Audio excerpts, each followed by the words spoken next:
छोटा भाई होके, तेरे तो मुझे ये उम्मीद कभी नहीं थी। भाई साहब आपसे कितनी बार कहा है कि घर का मैटर घर में सेटल कर लेंगे, आप भी ना देख लूंगा तुझे मैं। देख लेना।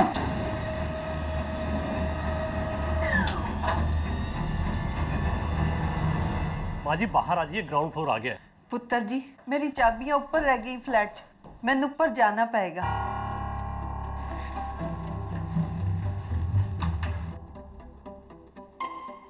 पुत्र 16। हाँ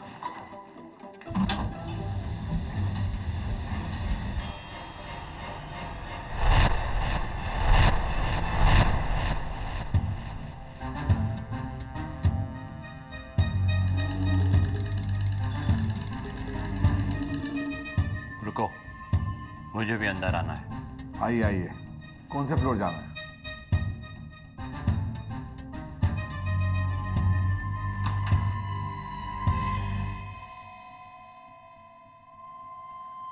सत्रह वाला जाना है। मुझे मालूम है, मैंने 17 ही दबाया। स्कूल से आ रहा है बच्चा? संजय, ला बाबूजी के घर की चाबी दे। नहीं देता। देख आखिरी बार कह रहा हूँ, चाबी दे दे। आखिरी बार कहता हूँ नहीं देता। क्या करेगा, क्या करेगा?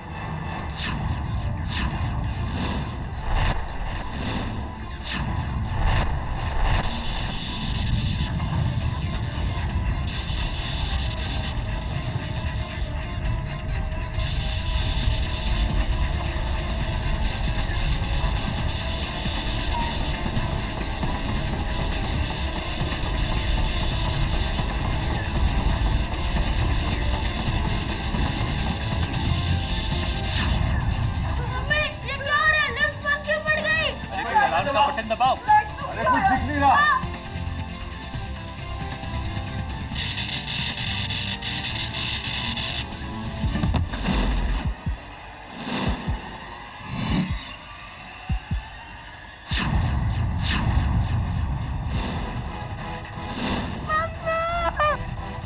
भाई साहब,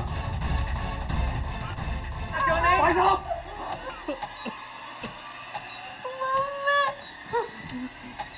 भाई साहब, संजय, संजय मेरा कान है।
आज से 6 दिन पहले मरहूम मिस्टर मुकुल भगत ने मुझे फोन करके पुलिस प्रोटेक्शन मांगा था। जानते हो क्यों? क्योंकि उन्हें डर था कि उन्हें कोई मारने वाला है। उनका भाई संजय भगत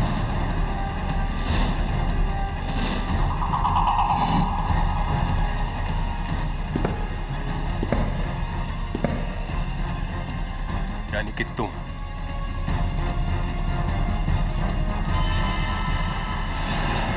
मेरा यकीन कीजिए इंस्पेक्टर साहब, मैंने मुकुल भाई साहब को नहीं मारा। मेरे बड़े भाई थे, मैं उन्हें कैसे मार सकता हूँ? तुमने नहीं मारा तो किसने मारा? ये साबित करना मेरा काम है।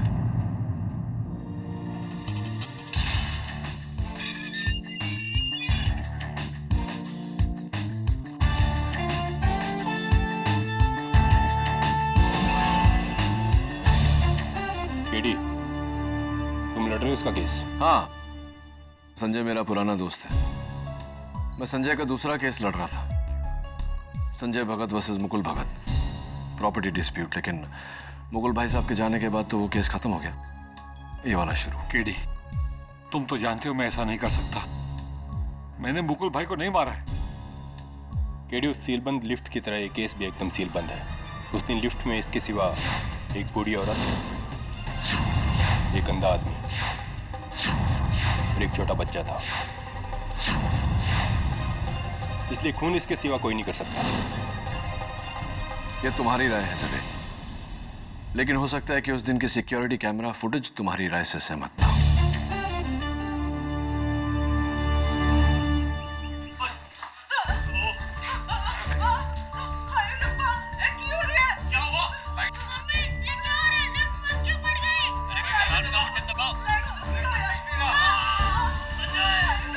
यार केडी, इसे तो टॉर्च लेके देखना पड़ेगा भाई। इतना अंधेरा है, कुछ दिखाई नहीं दे रहा है। दिखाई नहीं दे रहा दिल में, लेकिन सुनाई तो पड़ रहा है। इन चीखों के अलावा इसमें दो आवाजें और हैं। कैसा आवाज केटी? पता नहीं मिसेस बिलमोरिया, लेकिन पता लगाना ही पड़ेगा, क्योंकि इन दो आवाजों के अलावा इस केस में मेरे पास और कोई सुराग नहीं। This is not going to be easy.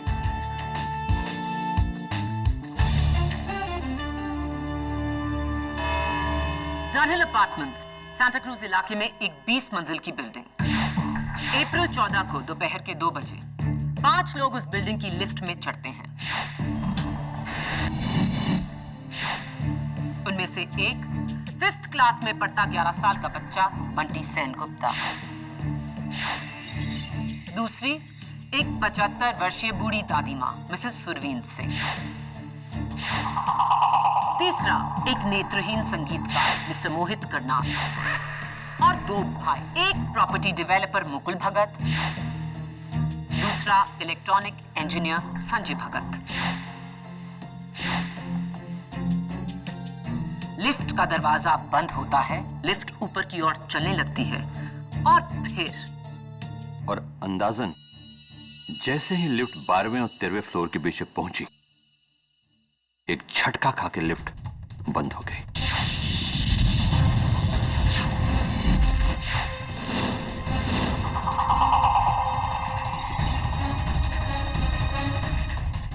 जब अंधेरा हुआ तो जाहिर सी बात है आप घबरा गए होंगे। मेरे लिए तो हमेशा अंधेरा होता है मैडम। मुझे तो अंधेरे की आदत है। हाँ, बाकी दूसरे लोग जरूर डर गए थे और मैं बस अपनी जगह खड़ा रहा। मिस्टर करनाल, मेरा नाम केडी पाठक है, डिफेंस लॉयर। मुकुल भगत की मौत स्क्रू ड्राइवर से हुई, जिससे एक ऐसी नस डैमेज हुई जिसके डैमेज होने से मौत निश्चित है। क्या इस बात का इल्म है आपको? जी बिल्कुल। जी। और ऐसा निशाना अंधेरे में सिर्फ ऐसा आदमी लगा सकता है जिसे अंधेरे की आदत हो। आपको लगता कि खून मैंने किया? नहीं, बिल्कुल नहीं। मैं तो सिर्फ आपकी राय पूछ रहा था। मैं तो मिस्टर मुकुल भगत को जानता भी नहीं। मैं तो खुद मोहताज हूं। योर ऑनर, लेकिन मिस्टर संजय भगत किसी चीज के मोहताज नहीं। मेरा पहला सबूत ही मिस्टर संजय भगत के खिलाफ इस केस को साफ कर देगा। मिस्टर भगत, ये टूल बॉक्स पुलिस ने आपके घर से बरामद किया, जिसमें से 2 टूल्स मिसिंग हैं।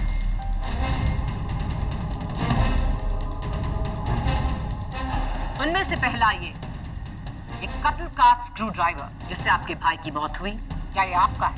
जी, लगता तो मेरा ही है। दूसरा ये वायर काटने का प्लायर, क्या ये आपका है? शायद। शायद नहीं, ये आप ही का है। इस पर आपकी उंगलियों के निशान हैं।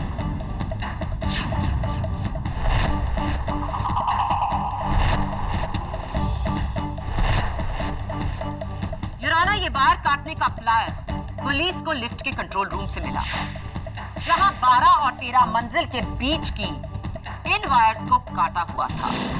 कत्ल की साजिश शुरू हुई लिफ्ट को रोकने से, और लिफ्ट को रोका मिस्टर संजय भगत ने।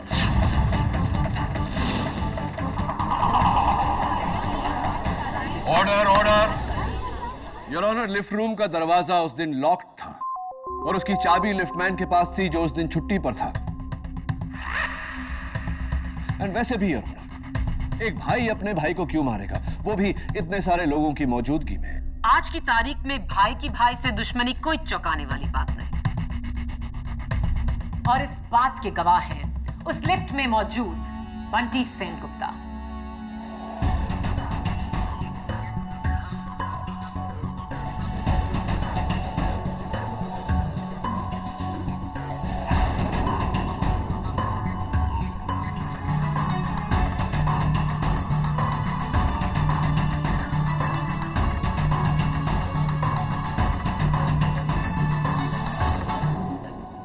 घबराओ मत बेटे, आपको कोई कुछ नहीं कहेगा।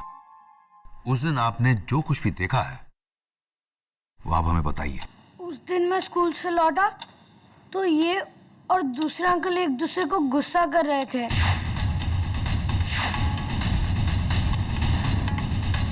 आप अदालत को अपने झगड़े की वजह बताएंगे मिस्टर भगत? दरअसल डनहिल अपार्टमेंट के 15th फ्लोर पर मैं रहता हूँ और 13th फ्लोर पर मेरे बड़े भाई मुकुल भगत रहते थे और 14th फ्लोर पर हमारे लेट पिताजी श्री केवलदास भगत का फ्लैट है।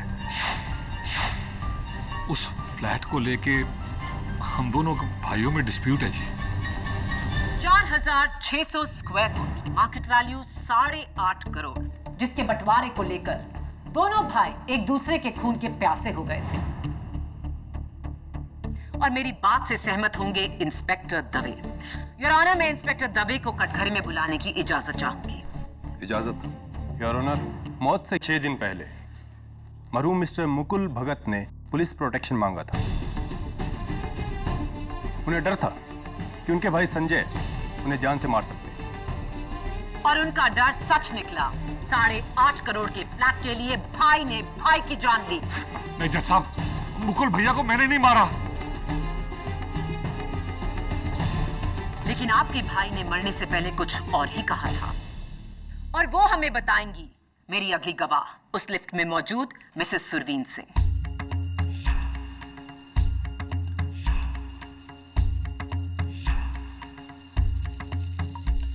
मिसेस सिंह, आप अदालत को बताएंगी कि जब लिफ्ट बंद हुई और लाइट गई तो आपने क्या देखा, क्या सुना?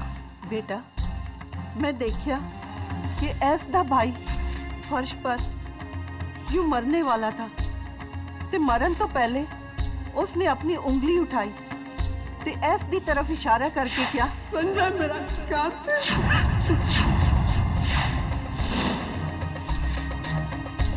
ते फिर देखते ही देखते उस बेचारे ने वहीं पे दम तोड़ दिया।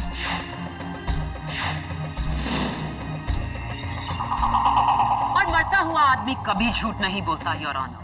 मरने से पहले मुकुल भगत ने साफ कहा कि संजय ही उसका कातिल था।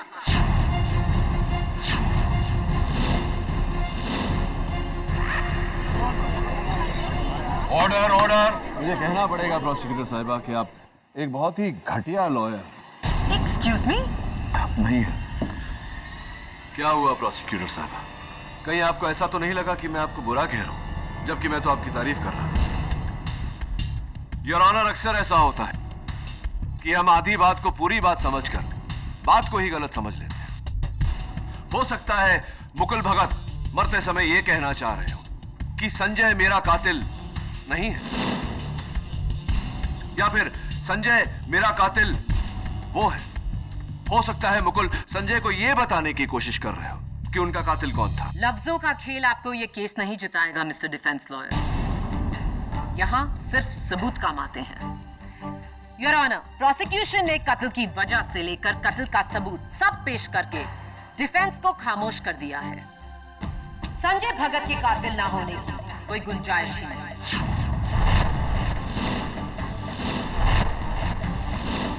माया, let me ask you a simple question. अगर तुम किसी का कत्ल करना चाहती हो तो क्या इतने गवाहों के सामने एक छोटे से लिफ्ट के अंदर कत्ल करोगी इतनी बेवकूफी से कि हर उंगली तुम पर उठे? No, I don't think so. Your honour, जिस तरह से संजय भगत को फंसाया गया है, साफ जाहिर है कि यह कत्ल किसी और ने किया है। अच्छा चलो, 1 मिनट के लिए अब तक के सारे सबूत, गवाह और मकसद को भूल जाते हैं। ये बताओ केडी, मुकुल को किसने मारा? उस लिफ्ट में संजय के अलावा सिर्फ 3 और लोग थे। एक 75 साल की माजी, एक 11 साल का बच्चा और एक नेत्रहीन इंसान। तीनों ही जिस्मानी तौर पर खून करने के योग्य नहीं। ना ही उनके पास खून करने का कोई मकसद। उस लिफ्ट में उनके अलावा और कोई नहीं था। तो मुकुल भगत को किसने मारा केडी? किसने? जाहिर सी बात है योर ऑनर की ये कत्ल उन तीनों में से किसी एक ने किया है। और शायद मैं उस दिन के सिक्योरिटी कैमरा फुटेज से ये साबित कर सकूं। Impossible. With your permission of course. इजाजत। योर ऑनर, उस दिन का सिक्योरिटी फुटेज, वहां पर मरहूम मुकुल भगत और उनके सामने मेरे मुवक्किल संजय भगत। जज साहब प्लीज गौर कीजिए कि दोनों एक दूसरे को गुस्से की नजर से देख रहे हैं। इससे तो तुम्हारा केस और भी कमजोर हो जाता है केडी। योर ऑनर, वो छोटा सा बंटी सेनगुप्ता हाथ में लॉलीपॉप लिए और वहां उस कोने में मिसेस सुरवीन सिंह और उनके सामने खड़े हुए गीतकार मिस्टर करनाल। ये लेफ्ट ऊपर चली, 9 माला, 10 माला, 11 माला,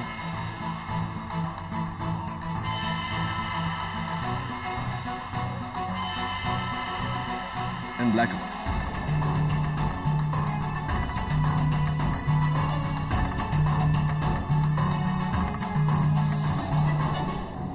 अंधेरे में तो कुछ भी दिखाई नहीं दे रहा है केडी। एग्जैक्टली।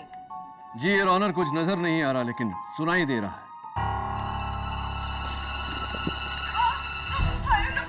मैं चाहता हूं कि आप गौर से सुनें। इनकी चीखों के बीच में 2 आवाजें और हैं।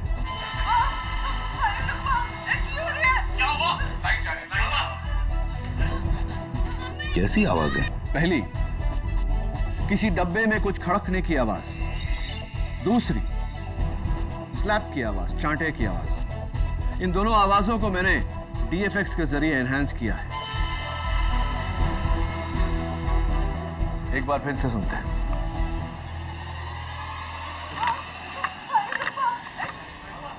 और ये चांटे की आवाज। हाँ, थप्पड़ की आवाज तो साफ।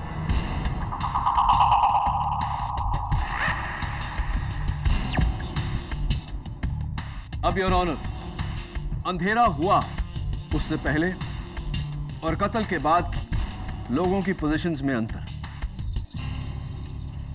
मिसेस सुरवीन सिंह वहीं खड़ी है लेकिन उनके चेहरे पर डर साफ साफ नजर आ रहा है। मिस्टर करनाल के हाथ में जो केन था, कत्ल के बाद वो केन जमीन पर,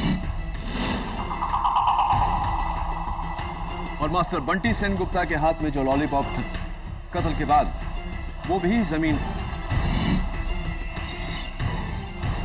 एक और बात करो, बंटी की आंखों में डर है, एक खौफ। बच्चा है, डर गया होगा। हाँ, मानता हूं कि बच्चा है, डर गया होगा, लेकिन योर ऑनर, इतनी खौफ भरी नजरों से वो मिस्टर करनाल की तरफ क्यों देख रहा है? ये सवाल मैं मास्टर बंटी सेनगुप्ता से करना चाहता हूं। उन्हें कटघरे में बुलाने की इजाजत चाहता हूं। इजाजत।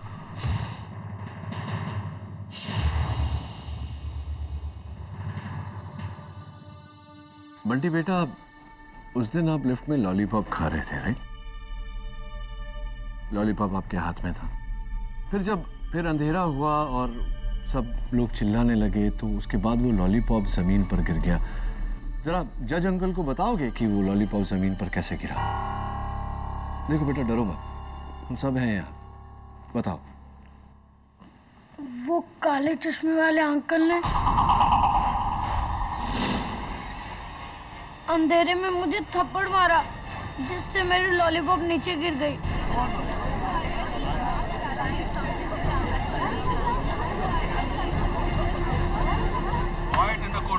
थप्पड़ मारा आपको उन्होंने? तुमने मेरे बेटे को थप्पड़ मारा? How dare you! Your honour, इस आदमी को सजा मिलनी ही चाहिए। आज तक मैंने बंटी पर हाथ नहीं उठाया और इसकी इतनी हिम्मत किसने? आप बैठ जाइए मिसेस सेनगुप्ता। योर ऑनर, मैं please sit down. Your honour, Mr Karnal का निशाना वाकई सटीक है। अंधेरे में एक बच्चे के गाल पर चांटा धर दिया। मैं मिस्टर करनाल को कटघरे में बुलाने की इजाजत चाहता हूं। मैं मानता हूं इस बच्चे को मैंने अंधेरे में थप्पड़ मारा। मेरा गुस्सा बहुत तेज है। कोई मुझे हाथ लगाए ये मुझे बिल्कुल पसंद नहीं। उस अंधेरे में इस बच्चे ने मेरे पेट पर मारा। नहीं मम्मी, मैंने नहीं मारा। यही था। मैं किसी के भी टच को अच्छी तरह पहचान सकता हूं। जो हाथ मुझे लगा वो किसी बच्चे का ही हो सकता था, लेकिन मुझे उसे थप्पड़ नहीं मारना चाहिए था। I'm sorry बेटे। नहीं मम्मी, प्रॉमिस मैंने नहीं मारा। राइट मिस्टर कर्नल, ये बताइए कि आपके हाथों में जो छड़ी थी वो जमीन पर कैसे गिरी? जाहिर है बच्चे के हाथ लगने से छड़ी जमीन पर गिर गई, इसीलिए तो मुझे गुस्सा आया। और ये आपके हाथों में इस वक्त जो छड़ी है, ये वही छड़ी है जो उस दिन आपके हाथों में? जी बिल्कुल। गलत जवाब मिस्टर कर्नल, रॉन्ग आंसर। क्योंकि इस समय आपके हाथों में जो छड़ी है वो भूरे रंग की है और सिक्योरिटी कैमरा फुटेज के हिसाब से उस दिन आपके हाथों में जो छड़ी थी वो सफेद थी। मेरे लिए क्या सफेद, क्या नीला और क्या पीला। चलो माना कि ये दूसरी छड़ी है, वो कोई और छड़ी थी तो? योर ऑनर, अंधेरे में जो खड़कने की आवाज आप सबने सुनी, मैं आपको बताना चाहता हूं कि वो आवाज क्या है।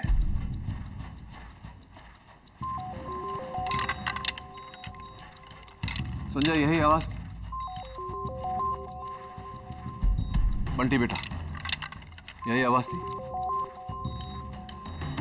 Mrs Singh, thank you. Your honour,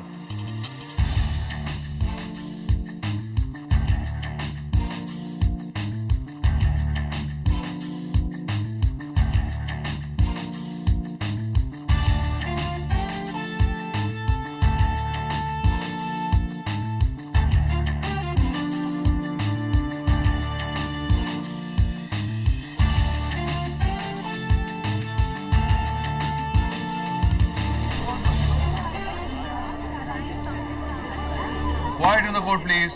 क्या हो रहा है जज साहब? ये क्या हो रहा है? केडी ये दिखा रहे हैं कि आपकी केन खोखली थी और आपने उसमें एक स्क्रू ड्राइवर छुपाया हुआ था। क्या बकवास है ये? मैं ऐसा क्यों करूंगा? हाँ? झूठ बोल रहे हैं जज साहब, ये झूठ बोल रहे हैं। घबराइए मत मिस्टर कर्नाल, ये मिस्टर केडी पाठक की पुरानी आदत है। अपने मुवक्किल को बचाने के लिए केडी कोई भी हथकंडा अपना सकते हैं, लेकिन मेरा अगला सबूत मिस्टर केडी पाठक के हर हथकंडे को तोड़कर इस केस को यहीं से ही कर देगा। योर ऑनर, मैं बुलाना चाहूंगी डनहिल अपार्टमेंट के लिफ्ट ऑपरेटर धनसुख को। इजाजत। मैं गीता पे हाथ रख के कसम खाता हूँ, जो कहूँगा सच कहूँगा, सच के सिवा कुछ नहीं कहूँगा। धनसुख, कत्ल के दिन आपकी लिफ्ट में ड्यूटी नहीं थी? नहीं मैडम, उस दिन बैसाखी का छुट्टी था और मैं ऑफ ड्यूटी था। उसके 2 दिन बाद तक मैं बीमार था, फिर कटक के पास अपने गांव चला गया। ये पुलिस के बुलाने पर मैं तो आज ही लौटा हूं शहर। धनसुख, आप इस केस के बारे में हमें क्या बता सकते हैं? यही कि 100% खून संजय बाबू ने किया है।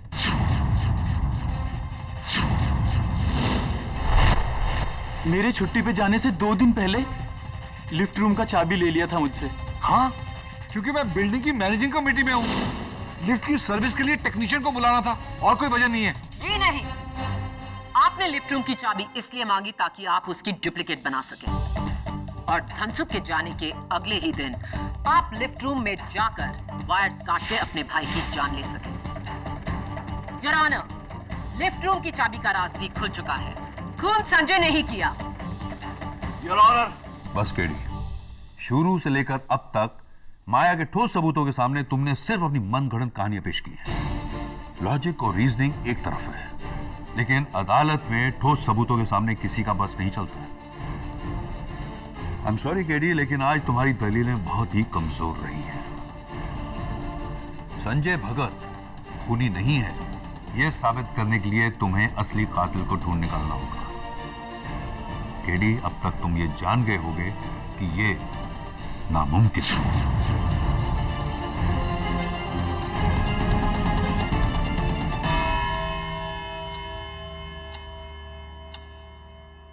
केडी, अब तुम्हें इस केस की अगली और आखिरी सुनवाई तक इस नामुमकिन को मुमकिन में बदलना होगा। The court is adjourned.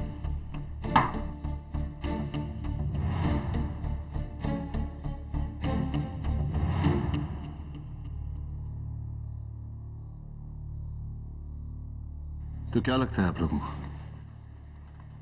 कि संजय भगत ने मारा है अपने भाई को?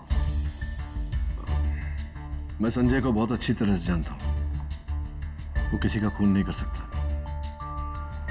मिसेस बिलमोरिया, उस दिन लिफ्ट में जो बाकी के 3 लोग थे उनके बारे में पूरी जानकारी हासिल कीजिए और मुझे दीजिए। खास करके मिस्टर करनाल के बारे में।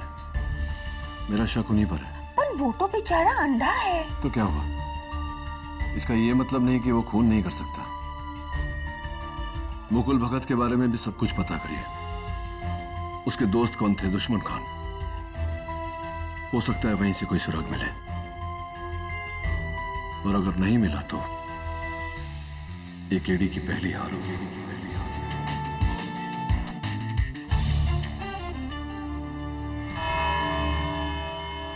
रमाकांत पटनायक।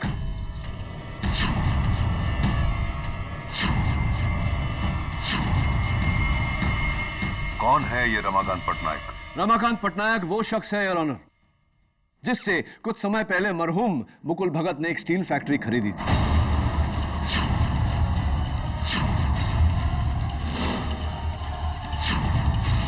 जिसका बयाना 15 करोड़ रुपए उन्होंने कैश में दिया था उनके लॉयर को, जिसकी कच्ची रसीद दी गई।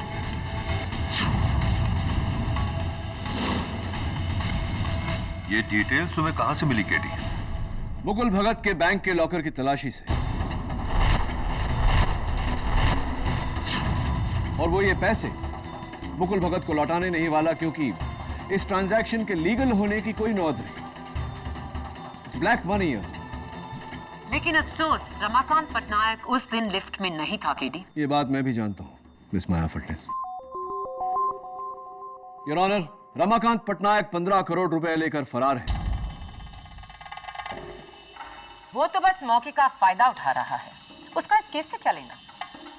मुझे ऐसा लगता है कि रमाकांत पटनायक का इस केस से बहुत ही गहरा ताल्लुक है, लेकिन फरार होने से पहले उसने अपने सारे ट्रेसेस मिटा दिए। कोशिशों के बावजूद भी उसका कोई पता नहीं चला, कोई सुराग नहीं, कोई फोटो नहीं। लेकिन मैंने उड़ीसा इलेक्शन कमीशन से रिक्वेस्ट की है, बहुत जल्द रमाकांत पटनायक के वोटर आईडी की कॉपी हम तक फैक्स की जाएगी। Very good. लेकिन रमाकांत पटनायक का फोटो इस केस में क्या काम आएगा? योर ऑनर, मेरा ऐसा मानना है कि रमाकांत पटनायक का इस केस से बहुत गहरा ताल्लुक है, और मुझे पूरी तरह से शक है कि इस समय रमाकांत पटनायक इस अदालत में मौजूद है।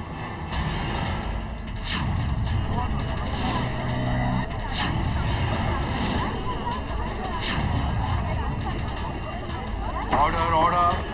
This is impossible KD. इन तीनों में से एक रमाकांत पटनायक। हाँ, रमाकांत पटनायक उस दिन लिफ्ट में नहीं था, लेकिन हो सकता है कि उन तीनों में से कोई उसका साथी हो जिसने रमाकांत पटनायक के कहने पे यह कत्ल किया हो।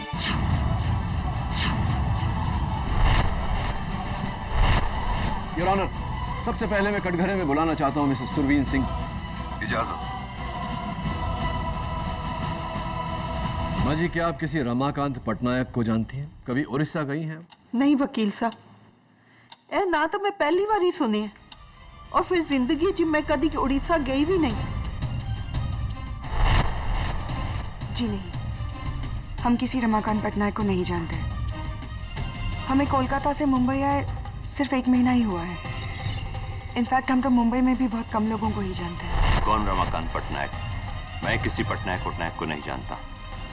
मिस्टर करनाल, आप पिछले महीने भुवनेश्वर उड़ीसा गए थे, क्यों? हाँ, गया था।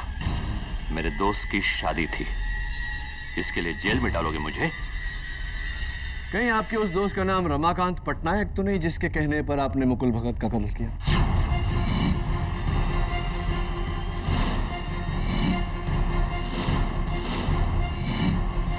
ऑब्जेक्शन योर ऑनर, बेबुनियाद इल्जाम। सस्टेन्ड। योर ऑनर, मैं लिफ्टमैन धनसुख को कटघरे में बुलाने की इजाजत चाहता। इजाजत। साहब जी, भला मैं रमाकांत पटनायक को कैसे जानूंगा? मैं तो गरीब आदमी हूँ। रमाकांत पटनायक भुवनेश्वर उड़ीसा से है। तुम्हारा गांव भी कटक के पास ही है। उससे कुछ साबित नहीं होता कि धनसुख, जिस दिन लिफ्ट का वायर काटा गया तुम छुट्टी पर थे। जिस दिन कत्ल हुआ उस दिन भी तुम छुट्टी पर थे। और जिस दिन मेरे मुवक्किल संजय भगत को गिरफ्तार किया गया उस दिन भी तुम छुट्टी पर थे। इसे मैं इत्तेफाक कहूं या परफेक्ट टाइमिंग? साहब, अब उसमें मेरा क्या कसूर? मैंने कहा ना, मैं उस दिन ऑफ ड्यूटी था। उस दिन बैसाखी की छुट्टी थी और मैं ही नहीं, मेरे साथ बिल्डिंग के 2 वॉचमैन और को भी छुट्टी दी गई थी। हाँ, सब कत्ल के दिन आपकी लिफ्ट में ड्यूटी नहीं थी? नहीं मैडम, उस दिन बैसाखी का छुट्टी था। अब उसमें मेरा क्या कसूर? मैंने कहा ना, मैं उस दिन ऑफ ड्यूटी था। उस दिन बैसाखी की छुट्टी थी। योर ऑनर, मैं अदालत से दरख्वास्त करता हूं कि मुझे कल सवेरे तक का समय दिया जाए।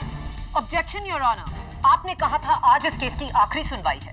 योर ऑनर, किसी केस में सच तक पहुंचने के लिए उसकी 100 सुनवाइयां भी हो तो कम है। Please your honour. केडी सही कह रहे हैं माया। केडी, मैं तुम्हें कल सुबह तक का टाइम देता हूं। The court is adjourn.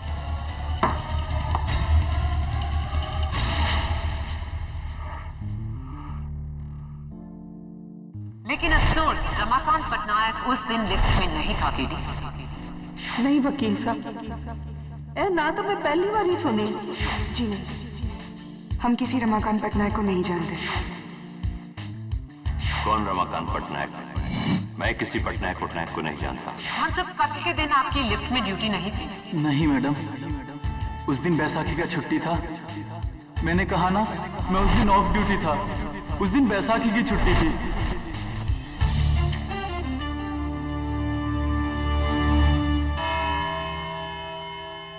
Your honour, आज अदालत में मैं सिर्फ एक ही गवाह को बुलाना चाहूंगा, मास्टर बंटी सेन गुप्ता। इजाजत।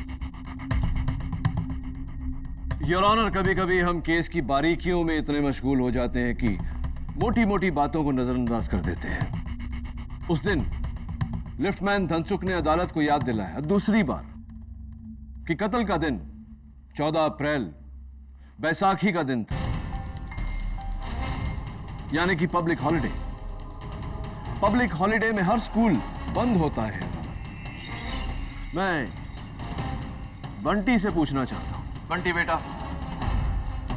तुम अपना स्कूल यूनिफॉर्म पहनकर स्कूल क्यों गए थे? दरअसल उस दिन वो... मेरे सवाल आपसे नहीं, बंटी से किया।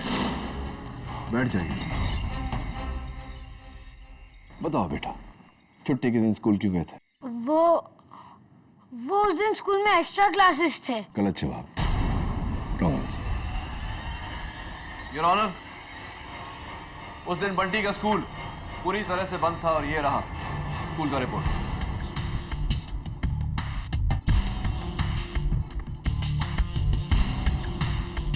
योर ऑनर, ये ठीक वैसा ही वाटर बॉटल है जैसा बंटी के पास था।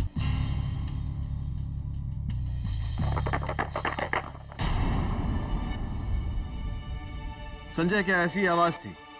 हाँ, यही आवाज थी।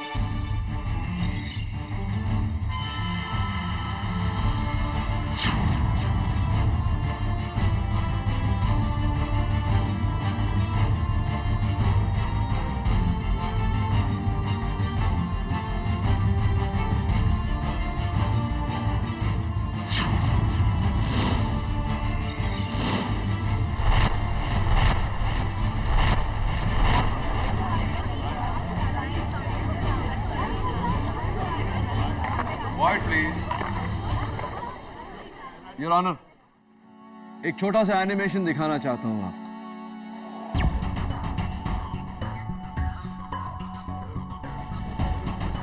लिफ्ट में जैसे ही अंधेरा हुआ, बंटी ने इस तरह स्क्रू ड्राइवर उठाया और हमला किया। जिसके कारण बंटी का हाथ मिस्टर करनाल को लगा और करनाल ने बंटी को थप्पड़ मारा। बंटी सेनगुप्ता ने बड़ी बेरहमी से मुकुल भगत का कत्ल किया।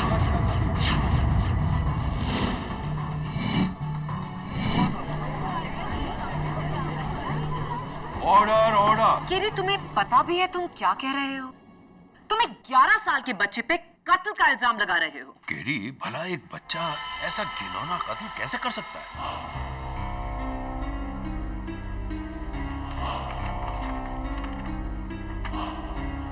योर ऑनर, माना कि एक बच्चा इतनी बेरहमी से किसी का कत्ल नहीं कर सकता, लेकिन एक 34 साल का आदमी ये कत्ल कर सकता है।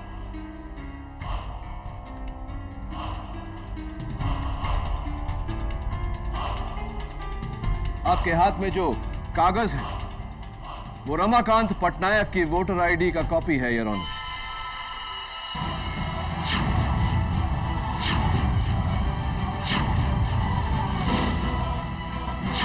जो हमें अभी अभी उड़ीसा इलेक्शन कमीशन से मिला है।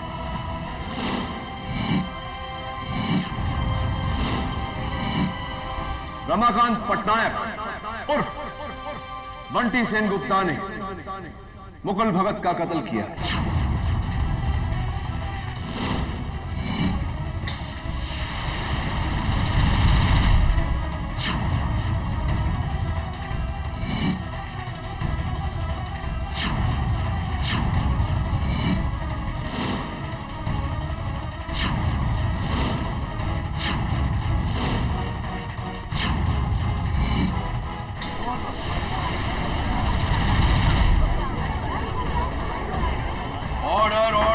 Katie, this is ridiculous.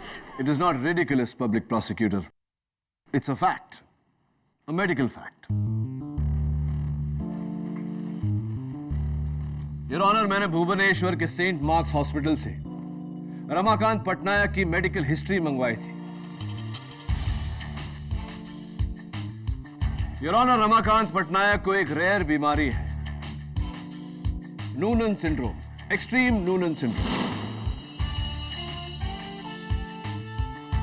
आसान लफ्जों में कहा जाए तो ये एक ऐसी बीमारी है जिसमें एक उम्र के बाद उम्र तो बढ़ती है, लेकिन शक्ल, आवाज और कद उसी उम्र में अटक जाती है, जैसे कि बंटी सेनगुप्ता उर्फ रमाकांत पटनायक के साथ हुआ।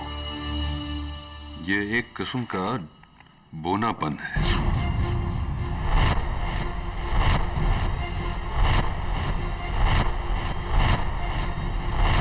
अब बताइए मिस्टर पटनायक, आपने मुकुल भगत का कत्ल किया या नहीं? बस कीजिए आप। इस तरह आप मेरे बेटे पर। रहने दो अरुणिमा, रहने दो अरुणिमा, मेरा राज खुल चुका है।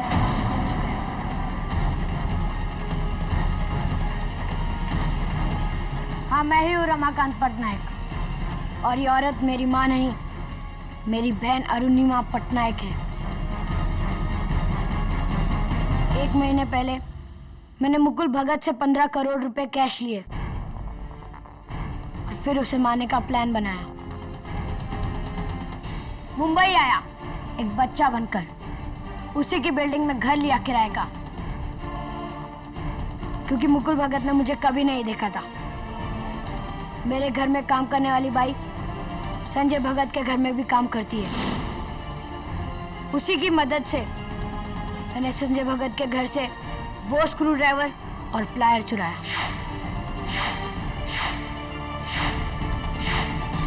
और फिर योर ऑनर, इन्होंने लिफ्ट रूम का दरवाजा खोला, संजय के अपार्टमेंट से चुराए हुए प्लायर से लिफ्ट का वायर काटा और प्लायर वहीं छोड़ दिया संजय को फंसाने के लिए।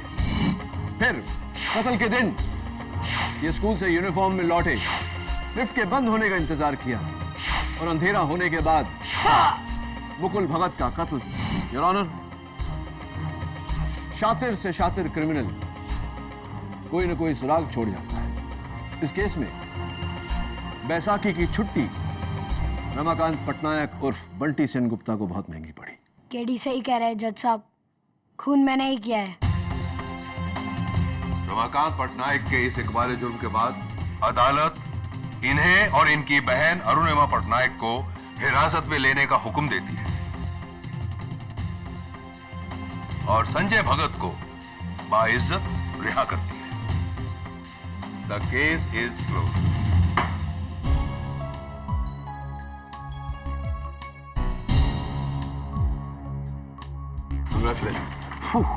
Thank you KD. एक बच्चे की शक्ल में 34 साल का इंसान, समझ में नहीं आता क्या कहूं। क्या कह सकते, बस इतना ही कह सकते हैं कि बड़े मियाँ तो बड़े मियाँ, छोटे मियाँ सुभान अल्लाह।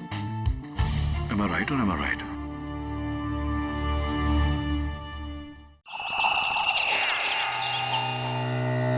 मेरे टुकड़ों पे पलने वाला मुझे मना कर रहा है। How dare you, अमृत? लेकिन पूनम जी आप समझते, Don't पूनम मी। अगर मैं तुम्हारी लाइफ में नहीं होती ना अमृत, तो तुम्हारी कला का क्या होता? तुम सड़क पे होते। That's why you deserve to be अमृत। मैंने तुम्हारी कला को अमीरों तक पहुंचाया है। Do you get it? और तुम मुझे ना कह रहे हो? लेकिन पूनम जी मेरी wife. I don't care about your wife. I don't care about your wife. I don't care about you. I don't care about anyone. I just care about myself, damn it. Do you get that? इससे पहले कि मैं तुम्हारी जान ले लूं Amrit, just leave.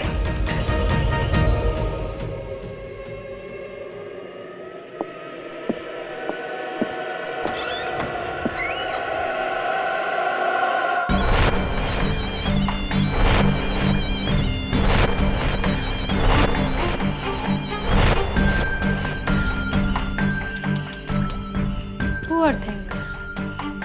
Mister Amrit Nagpal, अब आज के बाद आप यहां कभी दिखना भी मत। मैडम जी के गुस्से को तो आप जान ही गए होंगे। उनके प्यार की जितनी इंतहा होती है ना, उतनी नफरत की भी होती है। Good bye.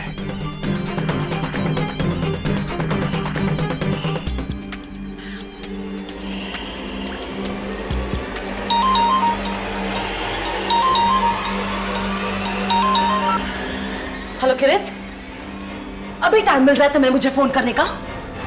मेरे मंथली मेंटेनेंस के पैसे कहाँ हैं? अपने डिवोर्स लॉयर को फिर से तुम्हारे पास भेजूं? हाँ? क्यों तंग करता हो तुम मुझे इतना? अब बहुत हो गया किरित। अगर अब तुमने मुझे पैसे कल तक नहीं भेजे ना, तो मैं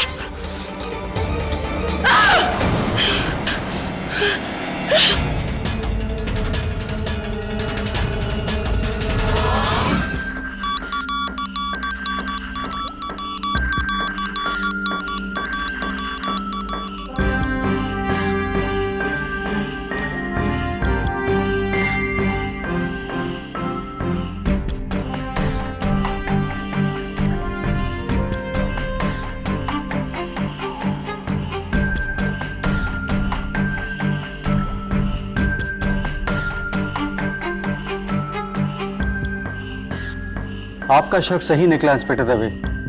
होम मेड क्रूड बॉम्ब है, लेकिन बहुत ही पावरफुल, जो किसी ने इस पुतले में छुपा के रखा था।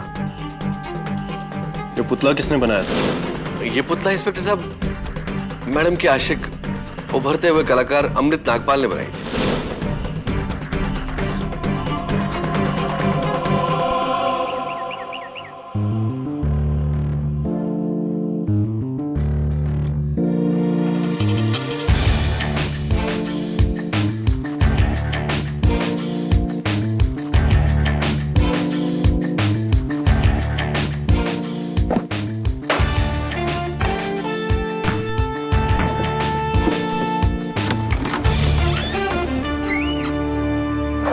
देखा आपने देखा मेरा शॉट? मिस्टर केडी प्लीज मुझे बचा लीजिए। मेरे पीछे पुलिस पड़ी है। प्लीज प्लीज मुझे बचा लीजिए। क्या बात क्या है? कौन है? मैं अमृत नागपाल। मेरी वाइफ ने फोन किया होगा आपको। मिस्टर केडी मैं एक शिल्पकार हूँ, मूर्तियाँ बनाता हूँ मैं। मुझ पर मेरे क्लाइंट प्रिमरोजा आर्ट गैलरी की मालिक मिस पूनम मोदी के कत्ल का इल्जाम है। मेरे यकीन कीजिए, मैंने कोई कत्ल नहीं किया। This is William Moore, glass of water.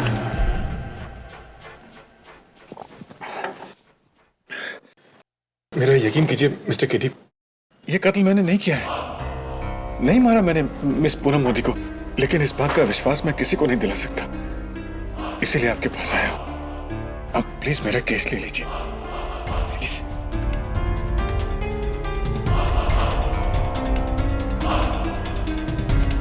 देखिए मिस्टर नागपाल, आपका केस तो मैं ले लूंगा, लेकिन मेरी एक शर्त है, आपको अपने आप को पुलिस के हवाले करना होगा। पर अगर आपने सरेंडर नहीं किया तो ये बात आपके खिलाफ चली जाएगी अदालत में। यू मस्ट सरेंडर, बाकी मैं देख लूंगा। आप ठीक कह रहे हैं मिस्टर केटी। मैं सीधे पुलिस स्टेशन चला जाता हूँ। जी शुक्रिया।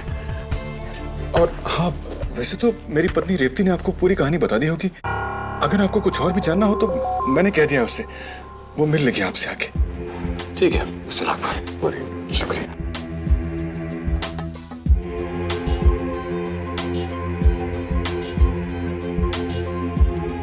अजीब बात है मिसेस बिलमोरिया, पति पिछले 3 दिनों से पुलिस से भाग रहा है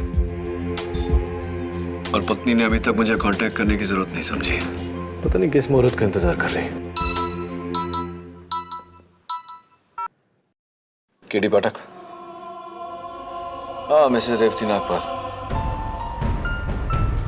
जी जी, आपके पति आए थे मेरे पास, मेरे कहने पर अपने आप को पुलिस के हवाले करने गए। जी अभी आ जाता हूं।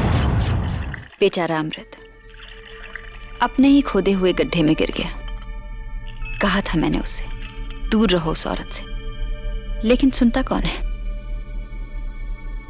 चाय।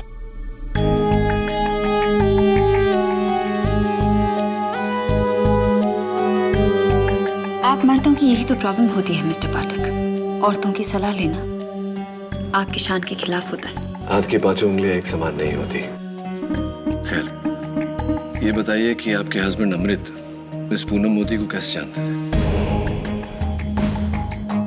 4 साल पहले हमारी इलाहाबाद में शादी हुई।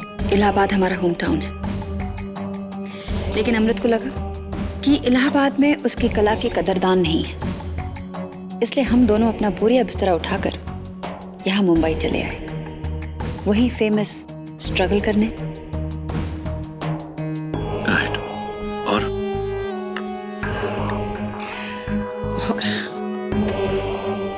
और 6 महीने आर्ट एग्जीबिशंस के ठोकने खाने के बाद फाइनली मेरे हस्बैंड को सच्चा कदरदान मिल गया।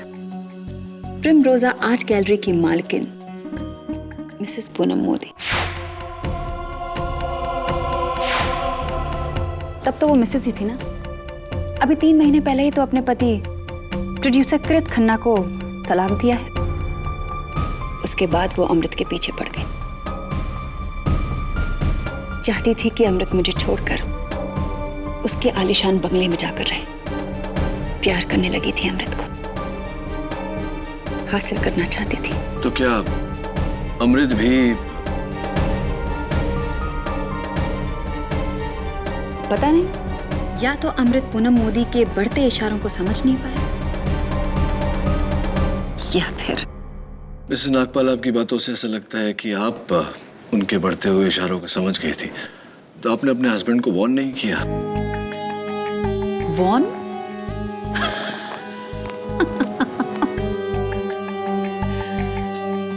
मिस्टर पाठक, मर्द बड़े खुदगर्ज होते हैं, बड़े खुदगर्ज। अपने करियर के लिए कुछ भी दांव पर लगा सकते हैं, घर का सुख भी। अमृत अपनी ही बेवकूफियों की सजा भुगत रहा है। मिसेस नागपाल, आपके पति अमृत अपनी बेवकूफियों की नहीं, मिस पूनम मोदी की कत्ल की सजा भुगत रहे हैं। शायद आप इस मामले की गंभीरता को समझ नहीं पा रही। Anyway, अमृत को ऐसा लगता है कि वो बेगुनाह है। आपको क्या लगता है? अब वो कह रहा है तो होगा। देखिए मिस्टर पाठक, मैं एक पतिव्रता भारतीय नारी हूं, और जो मेरे स्वामी कहते हैं मेरे लिए परम सत्य है। परम सत्य तो ये है मिसेस नागपाल कि मैं समझ नहीं पा रहा हूं आप अपने पति के पक्ष में बोल रही हैं या उनके खिलाफ। और अगर यही अदालत में आपका रवैया रहा तो आपके पति केस जरूर हार जाएंगे, क्योंकि अगर घर वाले ही भरोसा ना करें तो बाहर वालों से क्या अपेक्षा की जा सकती है। डोंट वरी मिस्टर पाठक, वो ट्रॉफीज आप देख रहे हैं, वो सारी ट्रॉफी जी मेरे एक्टिंग के अवार्ड्स हैं। रियली? इलाहाबाद में मैंने बहुत थिएटर किए हैं, मंझी हुई एक्टर हूं मैं। कल अदालत में डेली सोप की बहू की तरह अपने पति के लिए ऐसे आंसू बहाऊंगी कि सारे खड़े होकर तालियां बजाएंगे। नहीं जज साहब, मेरा अमृत किसी को नहीं मार सकता, ये किसी को नहीं मार सकता। मैं अपने अमृत को बहुत अच्छी तरह से पहचानती हूँ। ये तो खुद उस औरत के शिकंजे से परेशान था। इसे छोड़ दीजिए जज साहब, मैं अमृत को जानती हूँ। वो मेरे सर की कसम कभी झूठी नहीं खा सकता। अमृत ने किसी को नहीं मारा, अमृत ने किसी को नहीं मारा, किसी को नहीं मार सकता। Mrs Nagpal,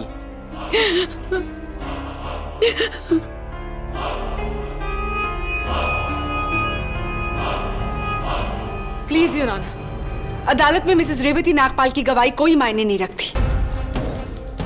Ronali is right KD. बीवी होने के नाते मिसेस नागपाल तो वही कहेंगी जो अमृत चाहेगा।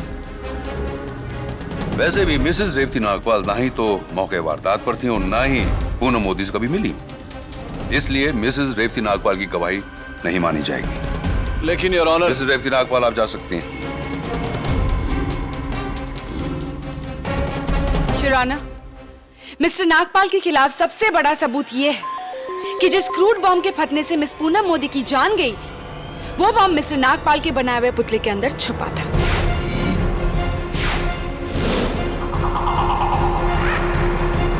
प्रोसीक्यूटर साहब जरा अपनी जेबों को टटोली।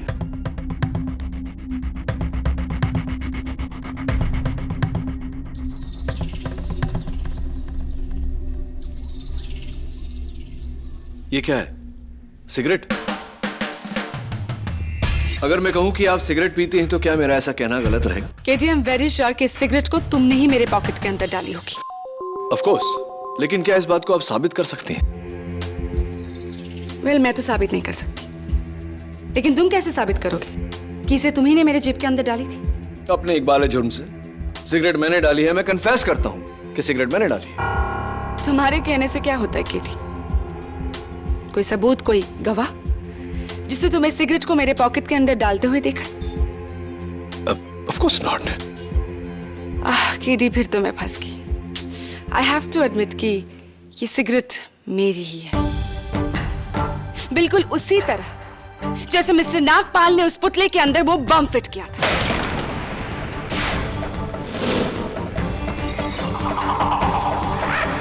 क्या मिस पूनम मोदी से सिर्फ छुटकारा पाने के लिए अमृत उनकी जान लेगा? क्या यह वजह काफी है? नहीं ऑनर, मिस पूनम मोदी ने अमृत नागपाल के प्यार में आकर एक नई वसीयत बनाई थी, और उनकी नई वसीयत के अनुसार उनकी जो प्रॉपर्टी है यानी प्रीमरोजा आर्ट गैलरी, जिसकी वैल्यूएशन है 40 करोड़, उन्होंने मिस्टर नागपाल के नाम कर दी थी उनकी मौत के बाद।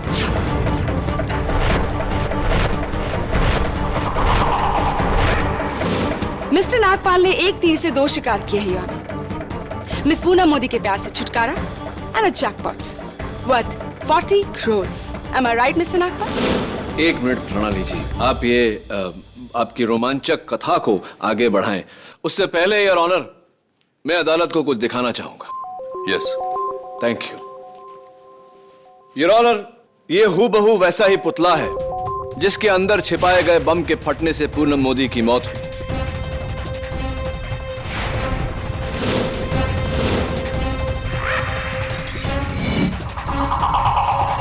बॉम्ब स्क्वाड और फोरेंसिक्स ने उस पुतले को रिकंस्ट्रक्ट किया। उनके रिपोर्ट से पाया गया कि उस पुतले के निचले भाग को काटकर बिल्कुल ऐसा एक ढक्कन बनाया गया था। उसके बाद बम उसमें रखा गया, ढक्कन को बंद किया गया और पुतले की नुमाइश की गई।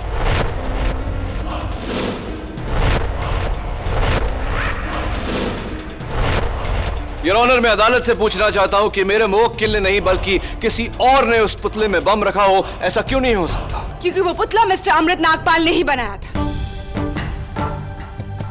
योर ऑनर, पुलिस के साइबर सेल को मिस्टर नागपाल के कंप्यूटर इंटरनेट हिस्ट्री के छानबीन के बाद ये दो वेब पेजेस मिले हैं जो मिस्टर नागपाल ने कत्ल से 4 दिन पहले रिसर्च लिए थे।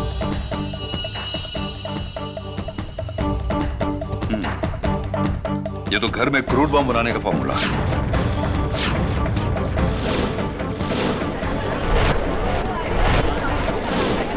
Mister Amrit, do you know what does this mean? नहीं नहीं नहीं जज साहब, ये रिसर्च मैंने नहीं किया। मैं बॉम्ब बनाना क्यों सीखना चाहूंगा? मैं तो मूर्तिकार हूँ जज साहब, मूर्तियां बनाता हूँ मैं। भला मुझे बॉम्ब से क्या वास्ता? यकीन कीजिए जज साहब, मैं खूनी नहीं हूँ जज साहब। खून आप ही ने किया है मिस्टर नागपाल, और इस बात का सबूत देने आएंगे मेरे पहले गवाह, प्रिमरोज आर्ट गैलरी के manager Mr Saad Hasan.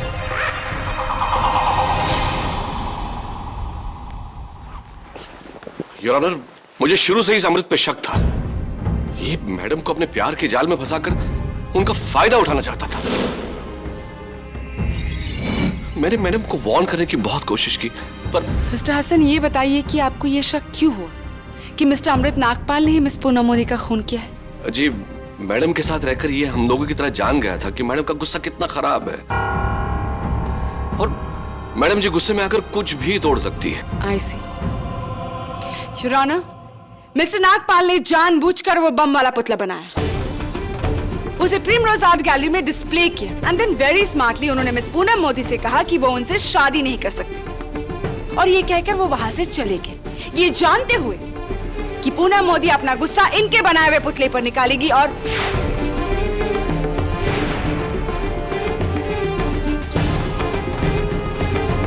What a brilliant plan mister Nagpal, I must say. किसी और की कमजोरी को अपनी ताकत में बदलना तो कोई आपसे सीखे। मिस्टर साद हसन, आप प्रिमरोजा आर्ट गैलरी के मैनेजर हैं, राइट? जी। तो वो पुतला कब फटा था, किस दिन? 14 अप्रैल को करीब 3-3:15 बजे के आसपास। तब तो आपको यह भी जानकारी होगी कि अमृत ने कब वो पुतला लाकर वहां रखा था? 12 अप्रैल को, लेकिन वक्त मुझे कुछ याद नहीं। टाइम मैं याद दिला देता हूँ, शाम के ठीक 6:15 बजे, यानी कि वो पुतला फटने से पहले 2 दिन 3 घंटे तक वहां था। 51 आवर्स, 51 घंटे। Is that correct? Your honour, उन 51 घंटों में इस पुतले के साथ किसी ने भी छेड़खानी नहीं की है। Really? Are you sure? Yes, I am.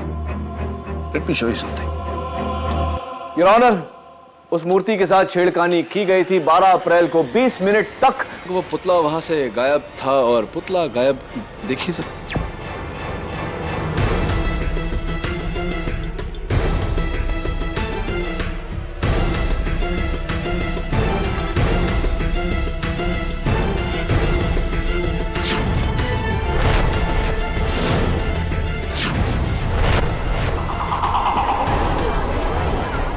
Order, order. पुतला गायब करने वाले आप थे मिस्टर हसन। टाइम नोट करिए, 21:05, 9:05। जी, आप मुझे गलत समझ रहे हैं। देखिए, मैंने उस पुतले पे एक पेंट का धब्बा देखा था, तो मैं उसे सिर्फ साफ करने के लिए कैबिन में लेके गया था। ओह ऐसी। तो आप कपड़ा लाकर पुतला वहां भी साफ कर सकते थे, लेकिन आपने ऐसा नहीं किया। घोड़े को कुएं तक ले जाने के बजाय आप कुएं को ही घोड़े के पास ले आए, राइट? मिलॉर्ड, देखिए, मैं क्रिकेट का बहुत बड़ा फैन हूं, और उस वक्त आईपीएल का मैच चल रहा था, तो मैंने सोचा कि कहीं मैं कोई बॉल मिस न करूं, इसलिए उस पुतले को अपने कैबिन में ले जाकर उससे साफ किया, बस, और कोई बात नहीं। हाँ बिल्कुल, आईपीएल का तो एक बॉल भी मिस नहीं करना चाहिए। कौन सी मैच देख रहे थे आप? Rajasthan Royals versus Delhi Daredevils. Mr Hasan, cricket में मेरी भी बहुत दिलचस्पी है, और जहां तक मुझे याद है, जिस मैच की आप बात कर रहे थे वो 8 बजे से पहले ही खत्म हो चुका था। 8 बजे वाली मैच जो आप देख रहे थे सपोजिटली, वो मुंबई इंडियंस और रॉयल चैलेंजर्स के बीच में था। एम आई राइट और एम आई right? Mister Saad Hasan cricket के फैन हैं या नहीं, लेकिन मिस मोदी के दुश्मन बिल्कुल नहीं थे केटी। थैंक यू प्रोसिक्यूटर साहब। May I continue? Anyway mister Hasan, ये जो मिस पूनम मोदी ने नई वसीयत बनाई थी, वो नए वसीयत में मिस्टर अमृत नागपाल के नाम कर दी थी उन्होंने, प्रिमरोजा आर्ट गैलरी। तो जाहिर सी बात है कि जहां नई वसीयत थी तो एक पुरानी भी वसीयत रही होगी। तो पुराने वसीयत में क्या था, किसके नाम था प्रिमरोजा आर्ट गैलरी? वो 50% मेरे नाम। Order, order. Really? Your honour, पुराने वसीयत में 50% Primrose art gallery Mr Hasan के नाम था। मिस्टर हसन, यानी पूनम जी के प्यार के कारण आपको 40 का आधा 20 करोड़ रुपए का नुकसान हुआ। आपकी जगह कोई भी होता तो पूनम और अमृत की प्रेम कहानी से खफा जरूर होता है। Understand your problem. KD, any more witnesses? Yes of course. Your honour, एक शख्स और है जो इन 51 घंटों के बीच उस पुतले को प्रिमरोजा आर्ट गैलरी से बाहर लेकर गया था, और अब मैं उसे कटघरे में बुलाने की इजाजत चाहता हूं। इजाजत है। मिस मुन्नी चैटर्जी, मिस पूनम मोदी की बेस्ट फ्रेंड। 13 अप्रैल को 12:16 आप उस पुतले को कहीं लेकर गई।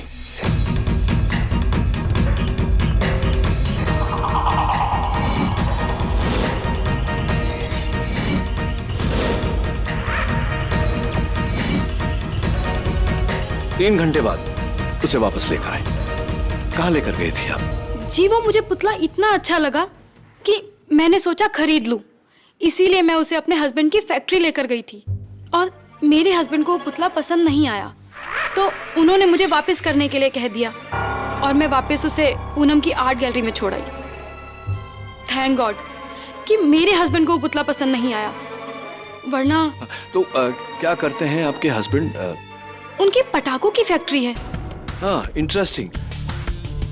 एक धमाके बनाने वाली जगह पर आप उस पुतले को लेकर गई और फिर उसी पुतले में धमाका हुआ। Your honour, what an explosive coincidence, don't you think so Munni?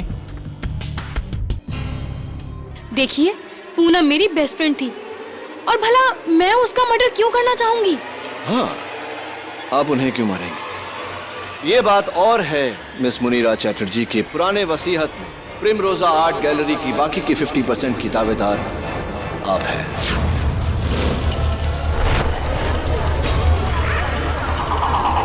Order order. Prosecution, a witness.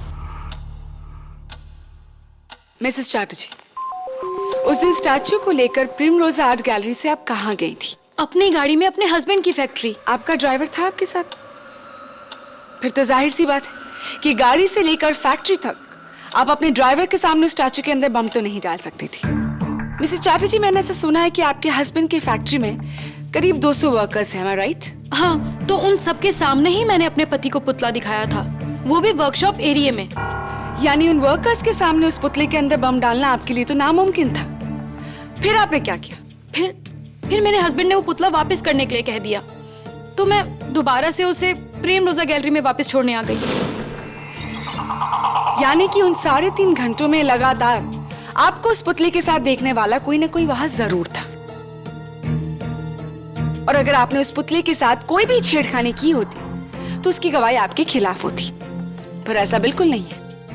Your honour, I really wish कि मिस्टर केडी पाठक दूसरों पर उंगली उठाने से पहले अपनी आंखों पर पड़े पर्दे को उठाए, क्योंकि खूनी कोई और नहीं बल्कि मिस्टर अमृत नागपाल ही है।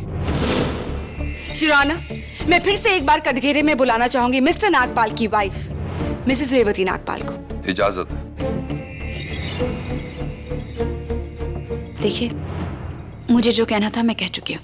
मिसेस नागपाल, अगर आपके पति बेकसूर थे तो वो 3 दिनों तक पुलिस से भाग क्यों रहे थे?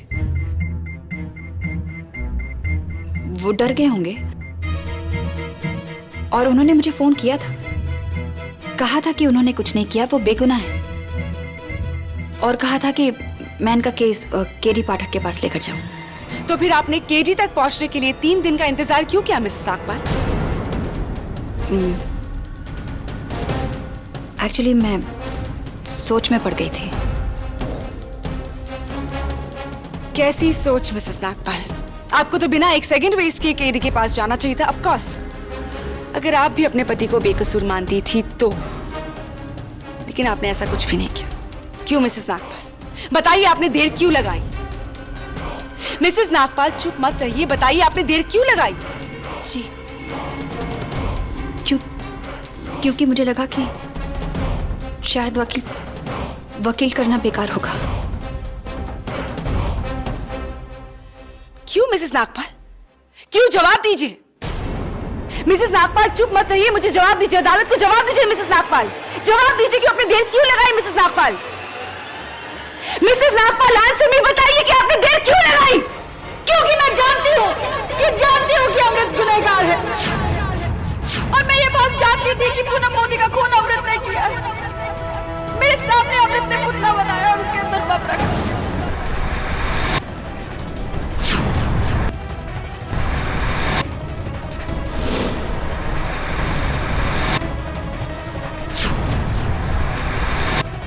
क्योंकि मैं जानती हूँ कि अमृत गुनहगार है और मैं ये बात जानती थी कि पूनम मोदी का खून अमृत ने किया है। मेरे सामने अमृत ने पुतला बनाया और उसके अंदर बम रखा।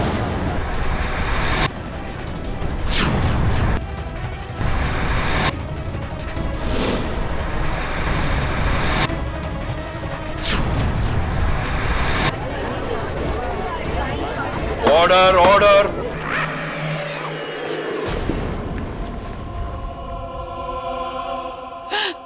मुझे माफ कर दो अमृत, मैं अदालत में झूठ नहीं बोल सकती। मैं तुम्हारी पत्नी हूँ लेकिन तुम्हारे जुर्म में तुम्हारा साथ नहीं दे सकती। हाँ जज साहब, अमृत ने खून किया। वो पूनम मोदी की जायदाद जल्द से जल्द पाना चाहता था, इसलिए उसने उसे मार डाला। रेवती, तुम क्या कह रही हो? तुम जज साहब, ये सब झूठ है, ये सब झूठ है जज साहब। मैंने कोई खून नहीं किया है। तुम अच्छी तरह जानती हो ये खून मैंने नहीं किया है रेवती। मिसेस नागपाल, ये आप क्या कह रही हैं? आप पर किसी का दबाव हो तो बताइए अदालत को। मुझे माफ कर दो अमृत, मैं ऐसा नहीं कर सकती। अब मुझे भगवान से डर लगता है, मैं ये नहीं कर सकती। आई एम सॉरी। मिसेस नागपाल के इस हैरत अंगेज बयान से इस केस ने नया मोड़ लिया है। जब बिना निजी फायदे के एक बीवी अपने पति के खिलाफ गवाही दे तो उस पति के बचने की गुंजाइश बहुत कम हो जाती है।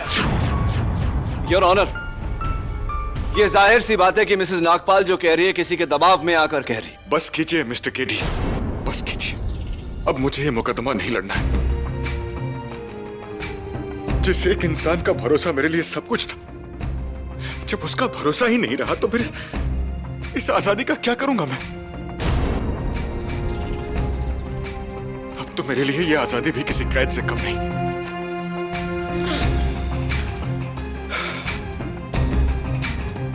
आप फैसला सुनाइए जज साहब, चढ़ा दीजिए मुझे फांसी पर। अब मेरी जिंदगी में कुछ नहीं बचा, कुछ नहीं।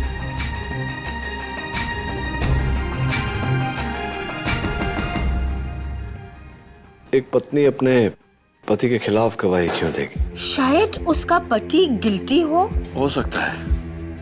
यह भी हो सकता है कि उसे फंसाकर वो कोई बदला ले रही हो या उससे छुटकारा पाना चाहती हो। रेवती के बयान के बाद तो ये केस ऑलमोस्ट खत्म ही है। केडी पाठक। क्या केडी सेठ, इतना बड़ा वकील हो के एक मामूली औरत से चकमा खा गया? तू और तेरा सारा कानून। क्या? कौन बोल रही है? अंधेरे में क्यों बैठी हैं? पर्दे में रहने दो, पर्दा ना उठाओ केडी। ये बताओ, पैसे लाए हो?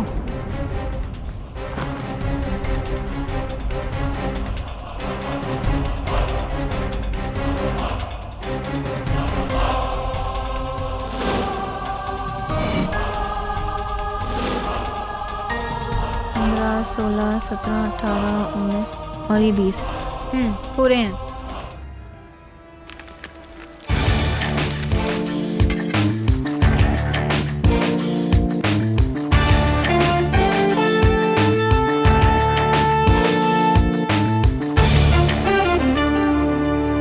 अब किस लिए केडी? रेवती नागपाल की गवाही के बाद अब और किसकी गवाही चाहिए तुम्हें? योर ऑनर, मरहूम पूनम मोदी के एक्स हस्बैंड प्रोड्यूसर किरीट खन्ना की। उन्हें कोर्ट समन्स भेजने के बावजूद वो अदालत में मौजूद नहीं, जिससे मेरा शक और भी गहरा हो गया है। मिस्टर किरीट खन्ना का इस केस से कोई ताल्लुक नहीं है केडी। किरीट खन्ना का इस केस से ही नहीं प्रोसिक्यूटर साहिबा, मिसेस रेवती नागपाल से भी ताल्लुकात है। योर ऑनर, मैं एक बार फिर मिसेस रेवती नागपाल को कटघरे में बुलाने की इजाजत चाहता हूं। मिस रेवती नागपाल, आप मिस्टर किरीट खन्ना को जानती थी? बिल्कुल नहीं। नहीं जानती? सरप्राइजिंग। तो फिर आपका ये झुमका किरीट खन्ना के पनवेल वाले फार्म हाउस के बेडरूम में कैसे पहुंचा?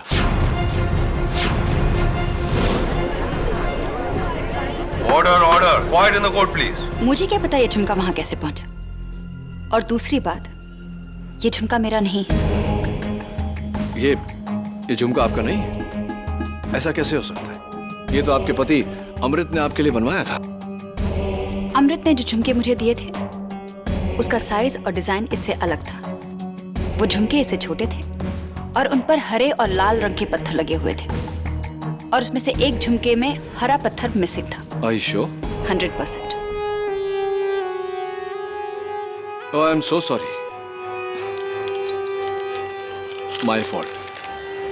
जिस झुमके का आपने अभी अभी अदालत में वर्णन किया वो ये है Mrs Nagpal.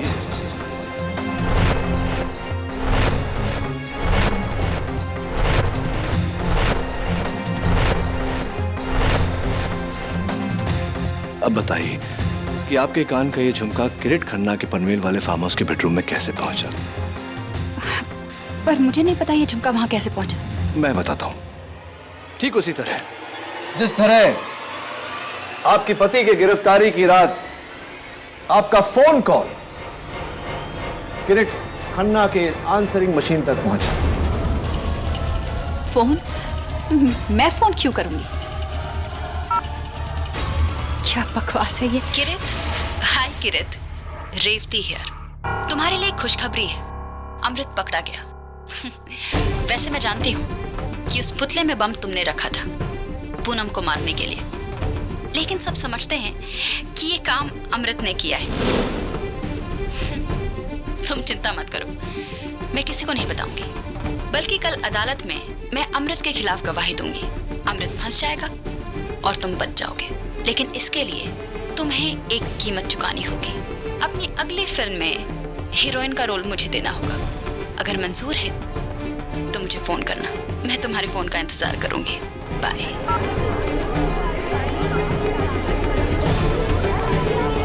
Order order, quiet in the court please.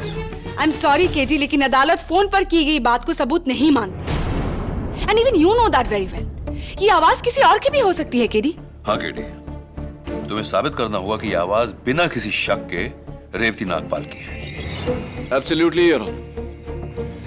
Your Honor, किरीट खन्ना की इस मशीन पर यह मैसेज 17 अप्रैल रात को 11:16 पर रिकॉर्ड किया गया। मैसेज की लंबाई exactly 48 seconds, 48 second. And Your Honor,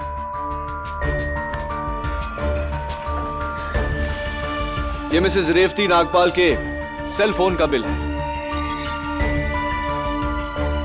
ऊपर से 20th call 39599221 mister Kirit Khanna के फार्म हाउस का नंबर। कॉल टाइम रात को 11:16। Call date 17 April. Duration of call exactly 48 seconds.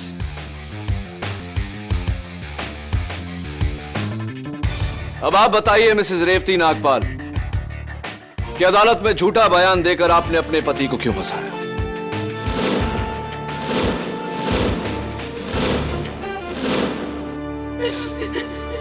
क्योंकि मैं अमृत के परछाई में नहीं जीना चाहती थी।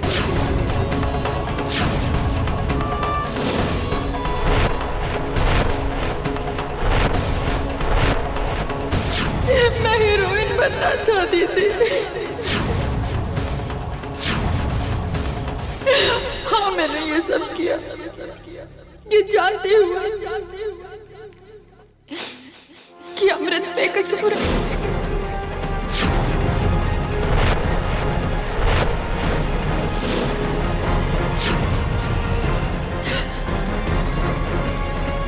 रेवती, इतना गिर गई तू? हमारी शादी, हमारा रिश्ता, ये सब कोई मायने नहीं रखता तुम्हारे? आज तुमने मुझे जीते जी मार दिया रेवती, जीते जी मार दिया मुझे।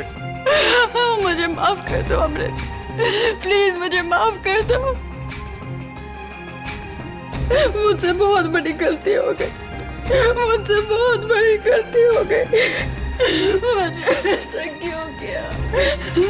मुझसे बहुत बड़ी गलती हो गई, मुझे माफ कर दो अमृत। मिसेस रेवती नागपाल, आपके इस झूठ के लिए आप पर एक अलग से मुकदमा जारी होगा। और इंस्पेक्टर दवे, फौरन मिस्टर किरीट खन्ना के खिलाफ एक अरेस्ट वारंट दर्ज किया जाए और उन्हें ढूंढा जाए। I want him arrest. Yes sir.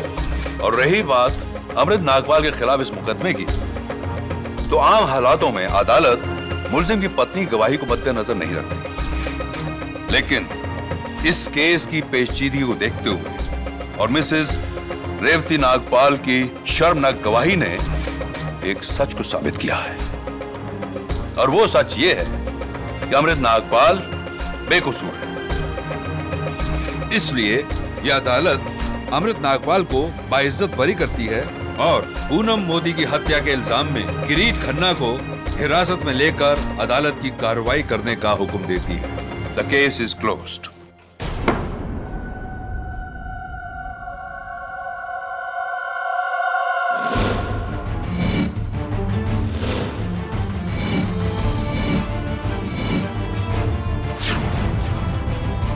मंझी हुई एक्टर हूँ। अदालत में मैं अपने पति के लिए इतने आंसू बहाऊंगी कि सबको यकीन हो जाएगा कि वो बेगुनाह है। आप देखिए। एक minute your honour. Yes KD. Your honour, the case is not close. Case अभी तक खत्म नहीं हुआ।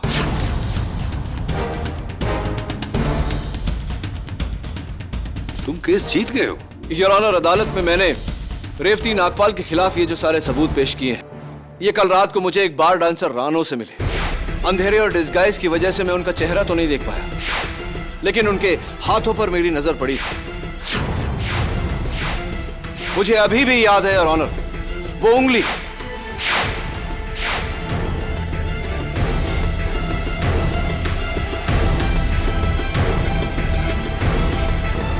यही उंगली योर ऑनर अभी भी इस पर निकाले हुए बैंडेड का निशान है। नाखूनों पर सस्ते नेल पॉलिश की कुर्चन और हाथ में वही रुमाल। Your honour, Mrs Revati Nagpal ही बार डांसर रानो है।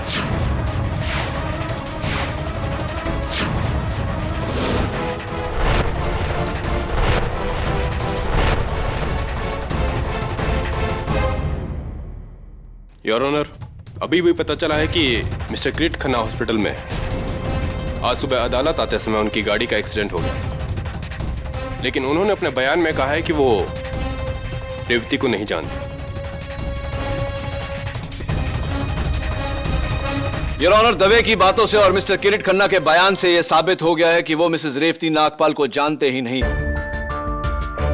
मिसेस नागपाल ने टेलीफोन डायरेक्टरी से उनका नंबर ढूंढा और उनके आंसरिंग मशीन पर वो मैसेज छोड़ा, और मिस्टर किरीट खन्ना को इस बात का कोई इल्म ही नहीं था। Your honour, Mrs Revati Nagpal अच्छी तरह से जानती थी कि पति की तरफदारी में दिया गया पत्नी का बयान अदालत कभी नहीं मानती।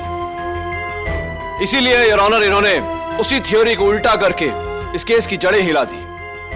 पहले अपने पति को मुजरिम ठहराया, उसके बाद मुझे बार डांसर रानो बनकर मिली और अपने आप के खिलाफ मुझे ये सारे सबूत दिए, अपने आप को मुजरिम ठहराया। योर ऑनर, मुझे पूरा शक है कि मिस पूनम मोदी का कत्ल इन्होंने ही किया है।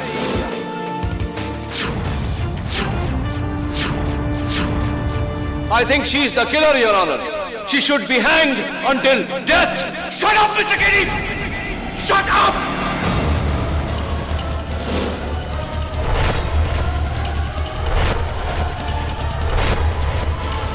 रेवती ने कुछ नहीं किया है।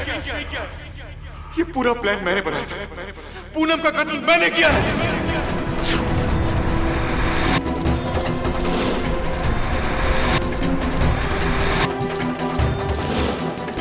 उस पुतले के अंदर बॉम्ब भी मैंने ही रखा था। जज साहब, मैंने मारा है पूनम को।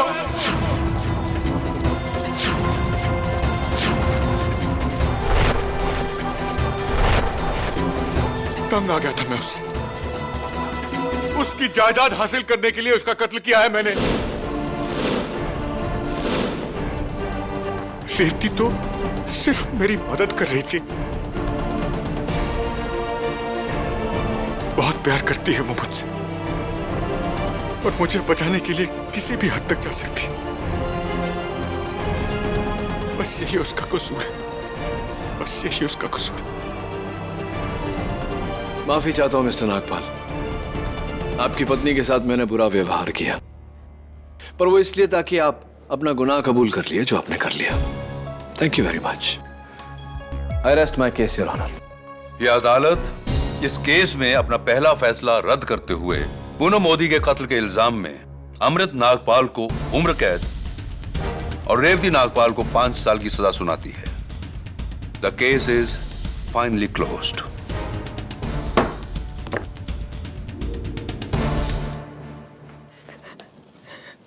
एक मिनट,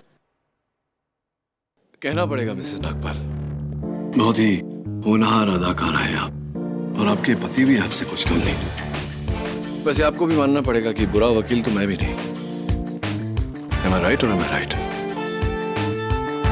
हाँ, वो 2 लाख रुपए जब भी मौका मिले लौटा देना।